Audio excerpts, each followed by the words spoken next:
তুমি যদি একজন প্রাইমারি টেট কোয়ালিফাইড ক্যান্ডিডেট হও এবং আগামী দিনের ইন্টারভিউয়ের জন্য যদি প্রস্তুতি নিতে চাও, তো বলবো আজকের এই ভিডিওটা মনোযোগ সহকারে দেখো। তার কারণ আজকের এই ভিডিওতে আমি সিচুয়েশনাল বেসড 5টি গুরুত্বপূর্ণ প্রশ্ন নিয়ে আলোচনা করেছি, যেই প্রশ্নগুলো 2016 ইন্টারভিউয়ে ধরা হয়েছে, 2020 ইন্টারভিউয়ে ধরা হয়েছে এবং 2022 ইন্টারভিউয়ে কিন্তু ধরা হয়েছে। তো এখান থেকে একটা প্রশ্ন কিন্তু তোমার ভাগ্যে হয়তো পড়তে পারে, এবং যদি এখান থেকে একটা প্রশ্ন তোমার ভাগ্যে পড়ে যায় বা তোমাকে একটা প্রশ্ন এখান থেকে ধরা হয়, তো আমি 100% গ্যারেন্টি দিলাম তুমি সব থেকে বেটার অ্যান্সার করতে পারবে। তবে তার জন্য তোমাকে পুরো ভিডিওটা মনোযোগ সহকারে দেখতে হবে। যদি একটা হেডফোন থাকে তো কানে হেডফোন লাগিয়ে নাও, আর যদি হাতে সময় থাকে তবেই ভিডিওটা দেখো, অথবা পরে দেখলেও হবে, কোনো প্রবলেম নেই। তো যাই হোক, কথা না বাড়িয়ে ভিডিওটা শুরু করি। দেখো, প্রথমে আমি একটা টপিক তোমাদের সাথে আলোচনা করব যেটা খুবই গুরুত্বপূর্ণ যে কোনো ইন্টারভিউয়ের জন্য। আমাকে 2017 সাল বা 2014 সালের কয়েকজন ক্যান্ডিডেট বলেছিল যে দাদা, ইন্টারভিউয়ের সব প্রশ্নের উত্তর কি সঠিক দিতে হয়? অর্থাৎ তারা কিন্তু এই যে 2022 যে ইন্টারভিউটা হলো, এখানে তারা অংশগ্রহণ করেছিল এবং অনেকে 2টো প্রশ্নের অ্যান্সার ভুল দিয়েছে, অনেকে 3টে প্রশ্নের অ্যান্সার ভুল দিয়েছে, অনেকে 2টো প্রশ্নের অ্যান্সার পারেইনি। তো সেই ক্ষেত্রে কি প্রত্যেকটা অ্যান্সার সঠিকই দিতে হয়? তো দেখো, একটা কথা মনে রাখবে যে ইন্টারভিউ মানে তোমার পার্সোনালিটি টেস্ট হচ্ছে। তুমি একজন টিচার হিসেবে কতটা পারফেক্ট সেটাই কিন্তু ইন্টারভিউয়াররা জানতে চাইছে। এমনটা না যে তুমি একজন টিচার হিসেবে প্রত্যেকটা প্রশ্নের সঠিকই উত্তর দিতে পারবে বা প্রত্যেকটা প্রশ্নের অ্যান্সার তুমি পারফেক্টলি দিতে পারবে, এমনটা কিন্তু এমনটা কিন্তু দরকার নেই। তো তোমার পার্সোনালিটিটা কেমন, বা তোমার কথা বলার ধরন কেমন, তোমার বডি ল্যাঙ্গুয়েজ কেমন, তোমার পেডাগজিক্যাল জ্ঞান কেমন রয়েছে, বা তুমি সিচুয়েশনালকে কীভাবে কন্ট্রোল করতে পারবে, এই বিষয়গুলোই কিন্তু দেখা হয়। তো এখানে একটা কথা বলে রাখি যে ইন্টারভিউ কিন্তু সব প্রশ্নের উত্তর না দিলেও, ধরে নাও তোমাকে 5টা প্রশ্ন দেওয়া হয়েছে, সেখানে তুমি 2টো প্রশ্ন পারলে, মাত্র 2টো প্রশ্ন পারলে, বাকি 3টে প্রশ্ন পারলে না, তো সেই ক্ষেত্রে কিন্তু তুমি 5-এ 5ও পেতে পারো। তার কারণটা আমি তোমাকে বলে দিচ্ছি। তোমাকে একটা জিনিস শুধু অ্যাপ্লাই করতে হবে ইন্টারভিউয়ে। দেখো, মনে রাখবে একটা কথা, তোমার হয়তো কোনো প্রশ্ন তোমার জানা নেই, ঠিক আছে? ইন্টারভিউ ধরে নাও তোমাকে একটা প্রশ্ন ধরা হলো, আমি জাস্ট এখানে লিখছি সুন্দরবন কবে রামসর সাইট পাই, ঠিক আছে? আমি শর্টকাটে লিখলাম রামসর সাইট পাই। তো এবার তুমি, বা রামসর সাইটের তকমা পাই, তো এই প্রশ্নের অ্যান্সার তোমার জানা নেই, কিন্তু তুমি কি করলে আনঝেটকে বলে দিলে একটা অ্যান্সার, তাহলে কিন্তু তুমি নেগেটিভ পাবে। তোমার যদি কোনো প্রশ্নের অ্যান্সার না জানা থাকে, তাহলে কিন্তু তুমি নম্রভাবে ভদ্রভাবে বলবে যে স্যার এই উত্তরটি আমার জানা নেই, বা স্যার এই উত্তরটি আমার এই মুহূর্তে মনে পড়ছে না। যদি এই দুটো অ্যান্সার তুমি বলে দাও, মানে এই দুটো এরকমভাবে যদি বলে দাও ইন্টারভিউয়ারকে, তো সেই ক্ষেত্রে তোমাকে 1 নম্বরও তারা কাটবে না, ঠিক আছে? এটা কিন্তু তোমাকে মাথায় রাখতে হবে যে ইন্টারভিউয়ে সব প্রশ্নের সঠিক উত্তর না দিলেও ইন্টারভিউয়ে ফুল মার্কস পাওয়া যায়, কিন্তু সেটাকে ভালো মতো করে বলতে হবে। এবার আমি তোমাদেরকে আরেকটা টপিক নিয়ে আগে ডিসকাস করব, তারপরে আমরা 5টা প্রশ্ন আলোচনা করব। কি বলছে এখানে দেখো, কোন কোন কোন প্রশ্নের উত্তর না পারলে নাম্বার কাটা যায়? কোন প্রশ্নের উত্তর না পারলে নাম্বার কাটা যায়? দেখো, ইন্টারভিউয়ে তোমাদেরকে 2 রকমের প্রশ্ন ধরা হবে। প্রথমটা ধরা হবে জিকে বা সাবজেক্ট প্রশ্ন, ঠিক আছে? আর দ্বিতীয়টা ধরা হবে পেডাগজিক্যাল বা সিচুয়েশনাল বেসড। আমি এখানে জাস্ট লিখলাম, পেডাগজিক্যাল বা সিচুয়েশনাল বেসড। তো সাবজেক্ট থেকে বা জিকে থেকে যদি কোনো প্রশ্ন তোমাকে ধরা হয় এবং সেই প্রশ্নের উত্তর যদি তোমার জানা না থাকে, এবং তুমি যদি সাধারণভাবে বলো যে স্যার এই প্রশ্নের উত্তর আমার জানা নেই বা এই মুহূর্তে আমার মনে পড়ছে না, তাহলে এই ক্ষেত্রে তোমাকে 1 নম্বরও কিন্তু কাটবে না, ওকে? যদি তুমি কোনো জিকে প্রশ্ন বা সাবজেক্ট প্রশ্ন না জেনে থাকো, তাহলে কিন্তু তোমার 1 নম্বরের ইন্টারভিউয়ে কাটবে না। কিন্তু পেডাগজিক্যাল বা সিচুয়েশনাল বেসড যদি কোনো প্রশ্ন তোমাকে ধরা হয়, সেক্ষেত্রে তোমাকে কিন্তু বেটার অ্যান্সার দিতেই হবে। এক্ষেত্রে তুমি যদি সেই অ্যান্সারটা না পারো, তাহলে কিন্তু তোমার নাম্বার কাটা যাবে। তো মনে রাখবে যে জিকে প্রশ্ন বা সাবজেক্ট অনুসারে যদি কোনো প্রশ্ন ধরা হয় এবং সেই মুহূর্তে যদি তোমার প্রশ্নের উত্তরটা না মনে পড়ে, তো তুমি জাস্ট সাধারণভাবে বলবে যে স্যার এই উত্তরটি আমার জানা নেই। কিন্তু পেডাগজিক্যাল প্রশ্ন কিন্তু তোমাকে একদম সুন্দরভাবে বলতে হবে। তো সিচুয়েশনাল বেসড প্রশ্নও কিন্তু তোমাকে সুন্দরভাবে দিতে হবে। তো চলো আমি তোমাদেরকে দেখিয়ে দিই 5টা প্রশ্ন কী কী রয়েছে এবং এই 5টা প্রশ্ন কেন আমি বলছি এতটা গুরুত্বপূর্ণ। তো দেখো, প্রথম প্রশ্ন, একজন শিক্ষক হিসেবে আপনার দায়িত্ব কী? এটা খুবই গুরুত্বপূর্ণ একটা প্রশ্ন। আমি এক্ষুনি তোমাদেরকে প্রত্যেকটা প্রশ্নের অ্যান্সার বলবো, আগে 5টা প্রশ্ন তোমাদেরকে বলে দিই। একজন শিক্ষকের কর্তব্য কী? একজন পিছিয়ে পড়া শিক্ষার্থীকে কিভাবে সামলাবেন? শ্রেণীকক্ষের নিয়ম শৃঙ্খলা কিভাবে বজায় রাখবেন? তুমি পড়ালে কিন্তু বাচ্চারা কিছু বুঝতে পারলো না, এক্ষেত্রে তুমি কি করবে? তো এই 5টা প্রশ্ন কিন্তু খুবই গুরুত্বপূর্ণ, আর এই 5টা প্রশ্ন কিন্তু প্রচুর ক্যান্ডিডেটকে ধরা হয়েছে। তো সবাই আনসার দিয়েছে, কিন্তু ফুল নম্বর কে পাবে? যে সব থেকে বেশি মানে যে সব থেকে ভালো বা বেটার একটা অ্যান্সার দিতে পারবে। তো আমি তোমাদেরকে বুঝিয়ে দেবো যে কিভাবে তোমরা এই প্রশ্নগুলোর একটা বেটার অ্যান্সার দিতে পারবে। তবে তার আগে একটা ছোট্ট বিজ্ঞপ্তি রয়েছে, আমাদের ইউটিউব চ্যানেলের পক্ষ থেকে প্রাইমারি ইন্টারভিউ এবং অ্যাপটিটিউড টেস্টের একটি গাইড কোর্স আনা হয়েছে। এখানে তোমরা ভিডিও ক্লাস এবং পিডিএফ পাবে। পিডিএফগুলোর মধ্যে কিন্তু ইন্টারভিউ সংক্রান্ত প্রশ্ন উত্তর এবং যেই সমস্ত টপিক থেকে প্রশ্ন ধরা হয় বা বর্তমানে দেখবে আমাদের প্রাইমারি বোর্ড কিন্তু কেভিএসকে ফলো করছে, আর কেভিএসের ইন্টারভিউয়ের ক্ষেত্রে আমরা দেখেছি নিউ এডুকেশন পলিসি 2020 বা ন্যাশনাল এডুকেশন পলিসি 2020 বা আরটিএ অ্যাক্ট 2009, ঠিক আছে। তাছাড়াও এনসিএফ 2005, সর্বশিক্ষা মিশন, নির্মল বিদ্যালয় অভিযান সহ আরও যে সমস্ত টপিকগুলো রয়েছে, যেমন মিড ডে মিল স্কিম বা পিএম পোষণ যোজনা, তো এইগুলোর উপরে কিন্তু তোমরা আমাদের এই কোর্সে ডিটেলসে ভিডিও ক্লাস পাবে। এবং এই ক্লাসগুলো শুধুমাত্র ইন্টারভিউয়ের জন্য, ইন্টারভিউয়ে কী কী প্রশ্ন ধরা হতে পারে বা কেমন কি ধরা হতে পারে সেইগুলোর উপরেই কিন্তু এই ক্লাসগুলো আমরা এনেছি। তো তোমরা চাইলে এই কোর্সে যুক্ত হয়ে যেতে পারো। এই কোর্সে মূল্য অরিজিনাল প্রাইস রয়েছে 499 টাকা, তবুও আমরা তোমাদের সকলের কথা ভেবে এখানে 50% ডিসকাউন্ট দিয়েছি। অর্থাৎ আজকে যারা জয়েন হবে আজকে রাত্রি 12টার মধ্যে, তারা মাত্র 249 টাকাতে এই কোর্সটি পেয়ে যাবে। একবারই পেমেন্ট করতে হবে, ইন্টারভিউ পর্যন্ত ভ্যালিড, মাঝখানে আর কিছু পেমেন্ট করতে হবে না। ক্লাসগুলো অনেকটাই দেওয়া আছে, কয়েকটা হয়তো ক্লাস বাকি আছে, মানে অ্যাপটিটিউড টেস্টের গাইড কোর্স কয়েকটা বাকি আছে, ক্লাস কয়েকটা বাকি আছে। তো তোমরা সেইগুলো হয়তো এই মাসেই পেয়ে যাবে, এই মাসে আমরা এটাকে কমপ্লিট করিয়ে দেব। তাই তোমরা যারা যারা এখনও যুক্ত হওনি, আমি বলবো তাড়াতাড়ি যুক্ত হয়ে যাও। স্ক্রিনে তোমরা যে নাম্বারটা দেখতে পাচ্ছ 8918259248, এই নাম্বারে আমাদের ফোনপে আছে, গুগল পে আছে, পেটিএম আছে, অ্যামাজন পে আছে। ব্যাঙ্কিং নেম সোমনাথ সাহা অথবা বসুন্ধরা দেখাবে। তোমরা যারা আজকে জয়েন হতে চাও, তোমরা আজকে রাত্রি 12টার আগে 249 টাকা পেমেন্ট করে এই নাম্বারে স্ক্রিনশট পাঠালে জয়েন হয়ে যাবে। যারা পরে জয়েন হবে তারা এই নাম্বারেই 499 অর্থাৎ 499 টাকা পেমেন্ট করে স্ক্রিনশট পাঠালে জয়েন হয়ে যাবে। মনে রাখবে অফারটি কিন্তু শুধুমাত্র আজকে রাত্রি 12টা পর্যন্ত। তো যারা যারা জয়েন হতে চাও পেমেন্ট করে জয়েন হয়ে যাও। চাইলে পাশে যে কিউআর কোড আছে সেই কিউআর কোড স্ক্যান করে পেমেন্ট করতে পারো। তবে পেমেন্ট করার পরে পেমেন্টের যে স্ক্রিনশটটা সেটা অবশ্যই এই নাম্বারেই, অর্থাৎ 8918259248 এই নাম্বারে হোয়াটসঅ্যাপে পাঠিয়ে দেবে। ওকে, এবার আসছি ফ্রি পিডিএফের বিষয়ে। আমি বলেছিলাম যে 25টা প্রশ্নোত্তরের পিডিএফ তোমাদেরকে একদম বিনামূল্যে দেবো। তো সেই পিডিএফটা তোমরা কিভাবে পাবে সেটাও বলে দিচ্ছি। তো দেখো, 25টা প্রশ্নোত্তরের ফ্রি পিডিএফ পাওয়ার জন্য এই যে নাম্বারটা তোমরা স্ক্রিনে দেখতে পাচ্ছ 8918259248, এই নাম্বারে হোয়াটসঅ্যাপে SMS করলেও হবে না, কল করলেও হবে না, শুধুমাত্র হোয়াটসঅ্যাপে INT অথবা ইন্টারভিউ, তোমার যেটা সুবিধা সেটা লিখে হোয়াটসঅ্যাপে SMS পাঠাও।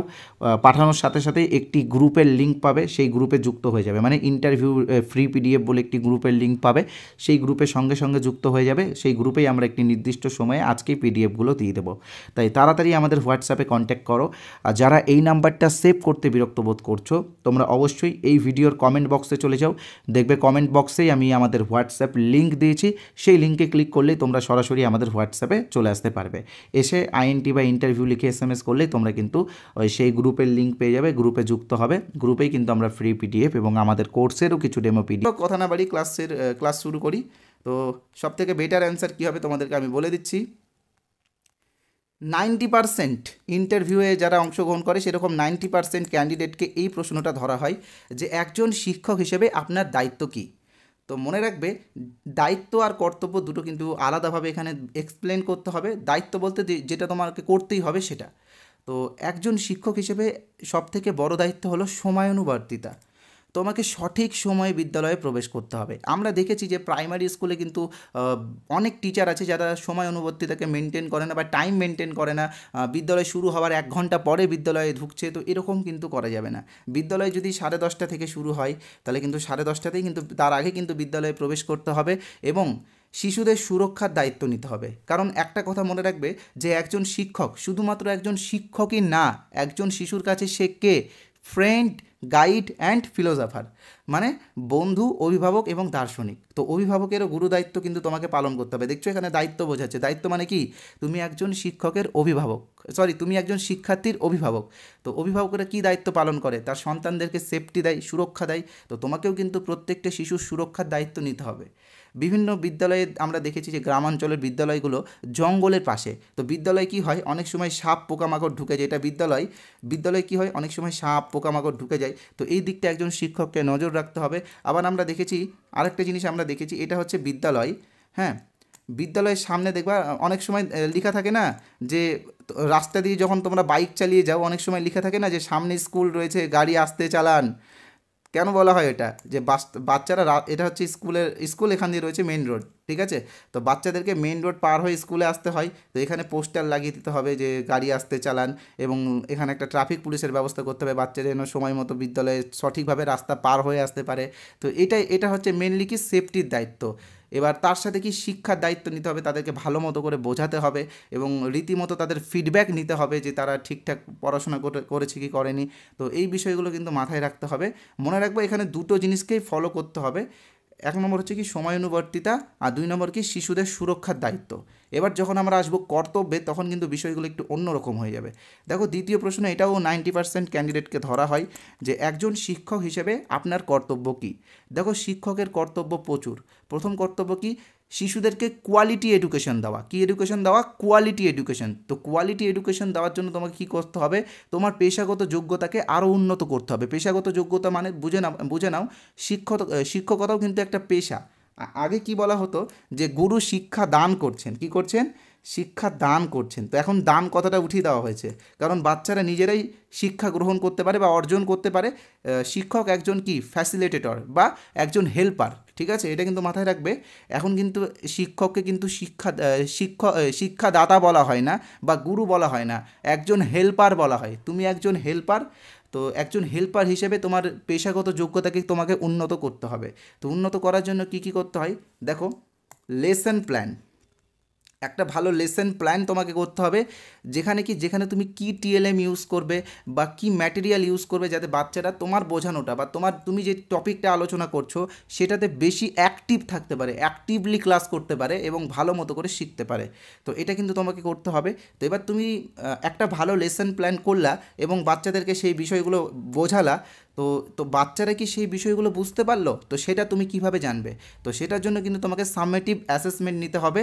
হ্যাঁ, ফর্মেটিভ অ্যাসেসমেন্ট মানে অ্যাসেসমেন্ট তোমাকে অ্যাসেস করতে হবে বাচ্চাদেরকে। এক কথায় বলতে গেলে কি, এখানে মানাঙ্কন বলা হয়েছে অ্যাসেসমেন্টকে, ঠিক আছে। তো ধরে নাও তুমি কোনো টপিক প্রথমে বোঝালা, তারপর হচ্ছে বাচ্চাদের কাছে ফিডব্যাক নিবা যে তারা কেমন বুঝতে পারলো। ফিডব্যাক নিলে কি এখানে তুমি বুঝতে পারবে যে তারা বুঝতে পেরেছে কি বুঝতে পারেনি, এই বিষয়টা নজরে রাখতে হবে। এবং তোমার যে বোঝানো বা তুমি যেটা শিক্ষা দিচ্ছ বাচ্চাদেরকে বা যেই বিষয়টা তুমি বোঝাচ্ছ সেটাকে শিশুদের দৈনন্দিন জীবনের সাথে কানেক্ট করে বোঝাবে। কোনো একটা গল্প বোঝাচ্ছ, তো গল্প শুরু করার আগে মনে রাখবে পূর্ব জ্ঞানের সাথে তাকে কানেক্ট করতে হবে। তো পূর্ব জ্ঞানের সাথে কানেক্ট করার সময় কিন্তু দৈনন্দিন জীবনে শিশুদের যা ঘটেছে সেইটা কিন্তু নিয়ে তোমাকে বোঝাতে হবে। ওকে, ধরে নাও তুমি পশুদেরকে নিয়ে বোঝাচ্ছ, ধরে নাও তুমি হচ্ছে সুন্দরবন নিয়ে বোঝাবে শিশুদেরকে। হ্যাঁ, ক্লাস 5-এ মনে আছে টপিকটা সুন্দরবন।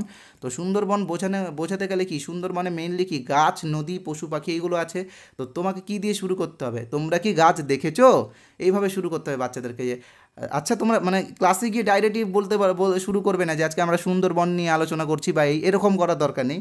তোমরা কি গাছ দেখেছো, বলো তো আম কোন গাছে হয়, তখন তারা বলবে আম গাছে। তো এরকম করে গাছ গাছ করতে করতে এইভাবে আস্তে আস্তে যেতে যেতে তোমাকে সুন্দরবনে প্রবেশ করতে হবে। তারপরে এবার তোমরা নদী দেখেছো, নদীতে কে কে স্নান করেছো বলো তো, গঙ্গা স্নান কবে হয়, এরকম করে ধরতে ধরতে আস্তে আস্তে তোমাদেরকে সুন্দরবনের নদীর দিকে যেতে হবে। তো পূর্ব জ্ঞানের সাথে কানেক্ট করে বাচ্চাদেরকে পড়াতে হবে। তো এখানে এটার অ্যান্সার সব থেকে বেটার এমনই হতে পারে যে তোমাকে ইন্টারভিউয়াররা প্রশ্ন করলো যে একজন শিক্ষক হিসেবে আপনার কর্তব্য কী। তো তুমি খুব সুন্দরভাবে বলবে যে স্যার, একজন শিক্ষক হিসেবে আমার কর্তব্য হলো শিশুদেরকে কোয়ালিটি এডুকেশন দেওয়া। তো সেটার জন্য আমাকে উপযুক্ত লেসন প্ল্যান করতে হবে এবং বাচ্চাদেরকে রীতিমতো ফিডব্যাক নিতে হবে এবং একটা গুণগত মানের শিক্ষা আমি তাদেরকে প্রদান করব। এবং যেই সমস্ত শিক্ষার্থীরা পিছিয়ে রয়েছে তারা যাতে এগিয়ে আসতে পারে সেই দিকটাও নজর দেব। এবং যে সমস্ত শিক্ষার্থীরা ক্রিয়েটিভ বা এগিয়ে রয়েছে তাদেরকেও আমরা আরও ভালো ফ্যাসিলিটি দিব যেন তারা আরও তাড়াতাড়ি বিকাশ করতে পারে। তো এইভাবে অ্যান্সারগুলো তোমাকে দিতে হবে, তাহলে কিন্তু অ্যান্সারটা খুব সুন্দর হয়। তো অসুবিধা নেই, আরও বলবো, আরও আগামী দিনে আরও ক্লাস আসছে ভগৎ সিং ইন্টারভিউ ব্যাচে, সেখানে তোমাদেরকে আরও আমরা ডিটেলস এই বিষয়গুলো জানিয়ে দেবো। তো এবার দেখো কি বলা হচ্ছে একজন পিছিয়ে পড়া শিক্ষার্থীকে কিভাবে সামলাবেন? ভেরি ভেরি ইম্পর্টেন্ট প্রশ্ন। এটাও 90% ক্যান্ডিডেটকে ধরা হয়েছে। আজকে যে প্রশ্নগুলো রেখেছি আমি তোমাদের জন্য, মানে যাই হোক, এখান থেকে একটা প্রশ্ন হয়তো তোমাকে ধরতে পারে, এটার কিন্তু গ্যারেন্টি আমি দিচ্ছি। মানে ধরার প্রচুর চান্স রয়েছে, কারণ প্রত্যেকটা প্রশ্নে কিন্তু সিচুয়েশনাল বেসড, আর সিচুয়েশনাল বেসড প্রশ্নের কিন্তু বেটার অ্যান্সার তোমাকে দিতে হবে। তো একজন পিছিয়ে পড়া শিক্ষার্থীকে কিভাবে আপনি সামলাবেন বা কিভাবে তাকে এগিয়ে নিয়ে আসতে সাহায্য করবেন? তো দেখো, আমি বলছি একটা কথা, তোমরা জাস্ট একটু মন দিয়ে শোনো। একজন পিছিয়ে পড়া শিক্ষার্থীকে সামলানোর সব থেকে বড় পথ কি জানো? তাকে মোটিভেশন দেওয়া। মোটিভেশন তোমাকে দিতে হবে। তো কিভাবে তাকে মোটিভেশন দিবে আমি তোমাকে বলছি। দেখো, এটা একটা ক্লাসরুম, এটা একটা ক্লাসরুম। তুমি এখানে টেবিল চেয়ার নিয়ে বসে আছো, তুমি স্যার। এখানে প্রচুর স্টুডেন্ট রয়েছে, এরা ছোট ছোট, এরা হচ্ছে স্টুডেন্ট। কিন্তু এখানে যে ছেলেটা রয়েছে কর্নারে, আমি কালিটা চেঞ্জ করে তোমাকে কেটে গেল, 1 মিনিট, আবার করছি। হ্যাঁ, এটা একটা ক্লাসরুম। এখানে তুমি বসেছো, তুমি হচ্ছে স্যার, ঠিক আছে? এখানে প্রচুর ছাত্র রয়েছে। তো এবার লাস্ট বেঞ্চে যে রয়েছে, এই নীল কালি যাকে যাকে দেখতে পাচ্ছ, এই হচ্ছে একটা পিছিয়ে পড়া ছাত্র বা ছাত্রী ধরো। তো তুমি একে কিভাবে সামলাবে? তো দেখো, এখানে তুমি একটা টপিক বোঝাচ্ছ, ধরো কোনো একটা গল্প বোঝাচ্ছ, এটা এখানে হোয়াইট বোর্ড আছে, এখানে কোনো একটা গল্প বোঝাচ্ছ। তো সেই গল্প বোঝানোর পরে তুমি কি করবে? বাচ্চাদের কাছ থেকে ফিডব্যাক নেবে যে কে কেমন বুঝতে পারলো। তো তখন এর কাছে যখন তুমি আসবে, শেষের বেঞ্চের যে শিশুটা, তো তাকে তুমি কি করবে? তুলনামূলকভাবে সহজ প্রশ্ন ধরবে। এদেরকে তুমি, যে একটু এগিয়ে আছে বেশি, তাকে একটু কঠিন ধরো, যে মাঝারি স্টুডেন্ট তাকে একটু মাঝারি লেভেলের প্রশ্ন ধরো। তো এখানে যে লাস্টে রয়েছে বা যে পিছিয়ে পড়া ছাত্র রয়েছে, তাকে সহজ প্রশ্ন ধরো। এবার সহজ প্রশ্নের অ্যান্সারটা সে অনায়াসে দিতে পারবে, এবং দেওয়ার পরে তাকে একটু প্রশংসা করে দাও যে বাহ, আজকে, মানে ধরো না, লাস্ট বেঞ্চে যে ছেলেটা বসে আছে, ওর নাম হচ্ছে সুমন। তো বলো, বাহ সুমন, তুমি আজকে খুব ভালো উত্তর দিচ্ছ, কালকে তুমি আরও ভালো করে পড়ে আসো, আরও ভালো পারবে। তো এইভাবে কিন্তু তাকে মোটিভেশন দিতে হবে বা উৎসাহ দিতে হবে। এবার দেখো, আরও অনেক পদ্ধতি হয়। গ্রুপ গ্রুপ করো, বাচ্চাদেরকে গ্রুপে আলোচনা করো বা গ্রুপিং পদ্ধতি অ্যাপ্লাই করো। তো এখানে কি হয়, গ্রুপে তুমি ওকে ঢুকিয়ে দাও। এখানে ভালো ছাত্র থাকে, খারাপ ছাত্র থাকে, মাঝারি ছাত্র থাকে, সব ছাত্র থাকে। তো গ্রুপের মধ্যে ঢুকলে কি, গ্রুপের সাথে আলোচনা করতে করতে ওরও কিছুটা বিকাশ ঘটে, ঠিক আছে? তারপর হচ্ছে ওকে তোমাকে একটু অন্য ছাত্রদের তুলনায় একটু বেশি প্রাধান্য দিতে হবে। ওর শারীরিক, মানসিক, বৌদ্ধিক প্রত্যেকটা বিকাশে নজর রাখতে হবে। তো এইভাবে কিন্তু আমরা একজন পিছিয়ে পড়া শিক্ষার্থীকে এগিয়ে নিয়ে যেতে সাহায্য করব। এটারও অ্যান্সার কিন্তু খুব সুন্দরভাবে বলা যায় যে একজন পিছিয়ে পড়া শিক্ষার্থীকে আমরা রিমিডিয়াল টিচিং দিব, এবং তাদেরকে ভালো মতো বিষয়গুলো বোঝাবো, এবং তাদেরকে একটু বেশি গুরুত্ব দিব, তুলনামূলক সহজ প্রশ্ন দিব, তাদেরকে মোটিভেশন দিব। এইভাবে আমরা তাদেরকে এগিয়ে নিয়ে যেতে পারবো। এইভাবে কিন্তু এটার অ্যান্সার তুমি খুব সুন্দরভাবে বানাতে পারবে। আর আশা করছি তোমরা এই টপিকগুলো খুব সুন্দরভাবে বুঝতে পারছো। তো চলো, আর হ্যাঁ, একটু কমেন্ট করে জানিও যে আজকের ক্লাসটা কেমন হচ্ছে। তোমরা যদি কমেন্ট করো, তাহলে কিন্তু আমি আগামী দিনে আরও বেটার ক্লাস নিয়ে আসবো এর থেকে, কথা দিলাম তোমাদেরকে। গুরুত্বপূর্ণ একটা প্রশ্ন, শ্রেণীকক্ষে নিয়ম শৃঙ্খলা কিভাবে বজায় রাখবেন? প্রথমে আগে জানতে হবে যে শ্রেণীকক্ষে নিয়ম শৃঙ্খলা কখন ভঙ্গ হয়। মনে রাখবে, যখন এটা হচ্ছে, তুমি হচ্ছে একজন শিক্ষক, আর সামনে যারা রয়েছে তোমার শিক্ষার্থী। এরা কারা? ছোটো ছোটোগুলো তোমার শিক্ষার্থী। তো এই শিক্ষক আর শিক্ষার্থীদের মধ্যে যখন বন্ধুত্বপূর্ণ সম্পর্ক থাকে না বা নষ্ট হয়ে যায়, তখন কিন্তু শ্রেণীকক্ষের নিয়ম শৃঙ্খলা ভঙ্গ হয়। তুমি পড়াচ্ছ এক, বাচ্চারা এক করছে, তুমি পড়াচ্ছ, ওরা গল্প করছে, ওরা কেউ অ্যাক্টিভই নেই। এইভাবে কিন্তু শ্রেণীকক্ষের নিয়ম শৃঙ্খলা কিন্তু ভঙ্গ হয়। তো প্রথমে মনে রাখতে হবে যে নিয়ম শৃঙ্খলা বজায় রাখার জন্য সবথেকে যেটা বেটার, এদের সাথে কিন্তু, বা মানে একজন শিক্ষক হিসেবে তুমি ছাত্রদের সাথে কিন্তু বা ছাত্রছাত্রীদের সাথে কিন্তু বন্ধুত্বপূর্ণ সম্পর্ক রাখবে। তো কীভাবে এই বন্ধুত্ব, আচ্ছা, আরেকটা কথা মনে রাখবে যে বন্ধুত্বপূর্ণ সম্পর্ক আর বন্ধু দুটো কিন্তু আলাদা জিনিস। বন্ধু বলতে যে তুমি যার সাথে সব কিছু শেয়ার করছো, মানে সবারই তো আছে পার্সোনাল ফ্রেন্ড বা বেস্ট ফ্রেন্ড বলতে পারো, যার সাথে আমরা হয়তো দু একটা গালিগালাজও করি, সব মনের কথা শেয়ার করি, আড্ডা দিই, এরকম না কিন্তু। এখানে মনে রাখবে যে এখানে বন্ধুত্বপূর্ণ মানে পরিবেশ তৈরি করতে হবে, একটা মানে বন্ধুত্বপূর্ণ পরিবেশ, যেখানে হচ্ছে এরা তোমাকে দেখে ভয় পাবে না। এই যে বাচ্চাগুলো আছে, এরা তোমাকে দেখে ভয় পাবে না। তুমি কোনো কিছু বোঝাচ্ছ, তো সেটা ওই যদি বুঝতে না পারে, ডাইরেক্ট তোমাকে প্রশ্ন করবে যে স্যার এটা কি, আমি বুঝতে পারলাম না, বা তুমি কোথাও ভুল করছো, এই যেন সাহস করে তোমার ভুলগুলো ধরতে পারে। তো এইভাবে একটা সম্পর্ক, যেখানে কি দুজনের মধ্যে মানে কেউ কাউকে ভয় পাবে না, ঠিক আছে, মানে ছাত্ররা তোমাকে ভয় পাবে না, তারা একদম স্বাধীনভাবে তোমাকে প্রশ্ন করতে পারবে, আর তোমাকেও প্রত্যেকটা প্রশ্নের অ্যান্সার দিতে হবে। তো এইভাবে একটা বন্ধুত্বপূর্ণ সম্পর্ক তৈরি করো ইয়েতে, শ্রেণীকক্ষে। তো তুমি দেখবে সব থেকে একজন বেস্ট টিচার হয়ে যাবে তুমি। প্রত্যেকটা ছাত্র তোমার নাম জানবে, তুমি প্রত্যেকটা ছাত্রর নাম জানবে। যেমন আমরা আগেকার দিনে বলতাম না ছোটোবেলায় যে অঙ্কের স্যার চলে এসছে, ইতিহাসের স্যার চলে এসছে, কিন্তু দেখবে প্রত্যেকটা স্কুলে একটা স্যার থাকে যাকে সবাই চেনে, এক নামে তাকে সবাই চেনে, তো তার চারিত্রিক গুণাবলীর জন্য। তো একটা কথা মনে রাখবে যে একজন শিক্ষকের সবথেকে বড় বিষয় হচ্ছে কি একটা বন্ধুত্বপূর্ণ পরিবেশ তৈরি করা, তাহলে কিন্তু নিয়ম শৃঙ্খলা বজায় থাকবে। ওকে, এরকম না যে কোনো ছাত্র ধরো নাও গল্প করছে, এরা দুজন মিলে গল্প করছে, তুমি গিয়ে এক চড় মেরে দিলে, এদেরকে এক চড় মেরে এই গল্প করবি না। তো এই ক্ষেত্রে কী হবে, তোমার চাকরি চলেও যেতে পারে। কারণ নিয়ম আছে যে শিশুদেরকে কিন্তু ফিজিক্যাল বা মেন্টাল কোনো রকম কিন্তু পানিশমেন্ট দেওয়া যাবে না বা শাস্তি দেওয়া যাবে না। ওকে, তো এটার অ্যান্সার কীভাবে বলবে তোমরা ইন্টারভিউয়ে? ধরো নাও ইন্টারভিউয়ার তোমাকে ধরলো শ্রেণীকক্ষের নিয়ম শৃঙ্খলা কীভাবে বজায় রাখবেন। তো খুব সুন্দরভাবে, খুব ছোট, মানে বেশি বড় করে আমি যেভাবে তোমাদেরকে বোঝালাম এইভাবে 10 লাইন অ্যান্সার বলার দরকার নেই, খুব সুন্দরভাবে বলবে যে স্যার শ্রেণীকক্ষে নিয়ম শৃঙ্খলা বজায় রাখার জন্য সবথেকে গুরুত্বপূর্ণ বিষয় হলো একটা বন্ধুত্বপূর্ণ পরিবেশ তৈরি করতে হবে, যেখানে শিশুরা যেন আমাকে স্বাধীনভাবে তাদের মনের কথা বা প্রশ্ন বলতে পারে, এবং আমিও যেন তাদের প্রশ্নগুলোর অ্যান্সার দিই। তো এইভাবে যেন আমাদের মধ্যে একটা বন্ধুত্বপূর্ণ সম্পর্ক বজায় থাকে, তাহলে কিন্তু শ্রেণীকক্ষের নিয়ম শৃঙ্খলা কিন্তু আর ভঙ্গ হবে না, নিয়ম শৃঙ্খলা বজায় থাকবে। ব্যাস, এর বেশি ওখানে অ্যান্সার বলার দরকার নেই। এবার তোমরা বলতে পারো যে এত ছোট অ্যান্সার হবে, তাহলে আমি এত ডিটেলে এগুলো এক্সপ্লেন কেন করছি? তো দেখো এখানে ইন্টারভিউ তোমাকে লিঙ্ক করে প্রশ্ন ধরে।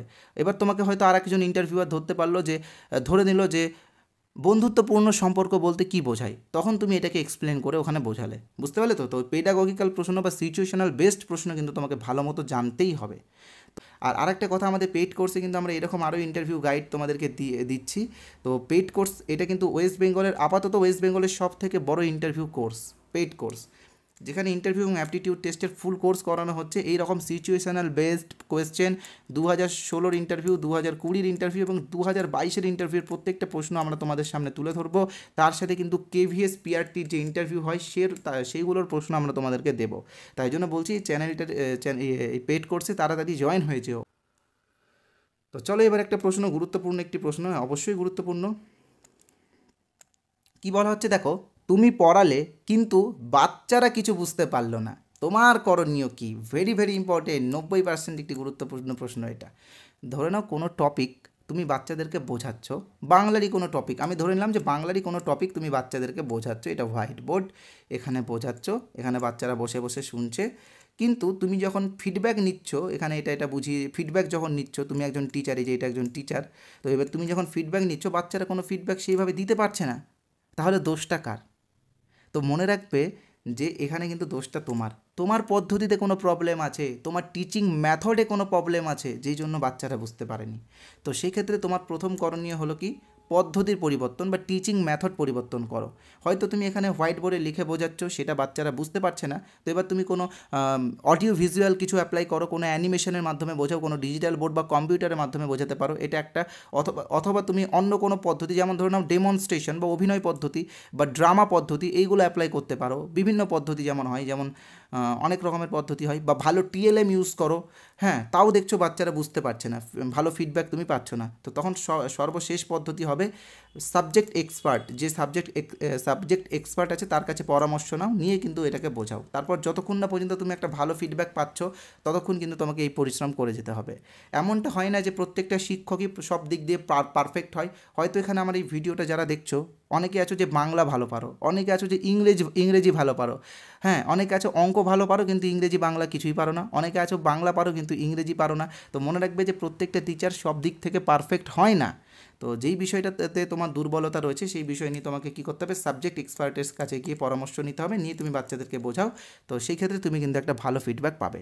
তো এই প্রশ্নটা যদি ইন্টারভিউয়ে ধরা হয়, তো তুমি কীভাবে অ্যান্সারটা দিবে, আমি তোমাদেরকে জাস্ট 2 লাইনের মধ্যে বলে দিচ্ছি। তো দেখো কী বলা হচ্ছে, দেখো ইন্টারভিউয়াররা তোমাকে প্রশ্ন করছে যে তুমি পড়ালে কিন্তু বাচ্চারা কিছু বুঝতে পারলো না, তো এই ক্ষেত্রে তোমার করণীয় কী? তো তুমি খুব নম্রভাবে অ্যান্সারটা দিবে যে স্যার, আমি কোনো একটা বিষয় বাচ্চাদেরকে পড়ালাম, কিন্তু সেই বিষয়টা যদি বাচ্চারা না বুঝতে পারে, তাহলে আমাকে বুঝে নিতে হবে যে আমার পদ্ধতিতে কোনো প্রবলেম রয়েছে বা আমার পড়ানোর পদ্ধতিতে কোনো অসুবিধা আছে। তো এই ক্ষেত্রে আমার প্রথম করণীয় হবে আমি আমার পদ্ধতিকে পরিবর্তন করব। তারপরেও যদি এর কোনো রকম আমি ভালো প্রতিক্রিয়া না পাই বা ভালো ফিডব্যাক না পাই, সেক্ষেত্রে আমি সাবজেক্ট এক্সপার্টের কাছে গিয়ে পরামর্শ নেব। বুঝতে পারলে তো? তো এইভাবে 2 লাইন 3 লাইনের মধ্যে যদি তোমরা অ্যান্সারটা দিতে পারো খুব সুন্দরভাবে, তাহলে কিন্তু তুমি একটা বেটার ইন্টারভিউ দিতে পারবে। তো আজকের এই ভিডিওটা এইটুকু অবধি ছিল। সবাইকে থ্যাংক ইউ। যারা চ্যানেলে প্রথমবার এসেছো, তোমরা বুঝতে পারছো আমরা এই চ্যানেলে কেমন ভিডিও দিই। এখানে আমরা কিন্তু বিভিন্ন ইনফরমেশনের সাথে সাথে কিন্তু ইন্টারভিউয়ের জন্য তোমাদেরকে প্রিপারেশনও করাচ্ছি। তাই বলবো চ্যানেলটিকে এক্ষুনি সাবস্ক্রাইব করে দাও। তোমরা কিন্তু পরে সাবস্ক্রাইব করতে ভুলে যাও, এবং ভিডিওটা ভালো লাগলে একটা লাইক করে দিও এবং কমেন্ট করে জানাবে আজকের ভিডিওটা কেমন হলো তোমাদের।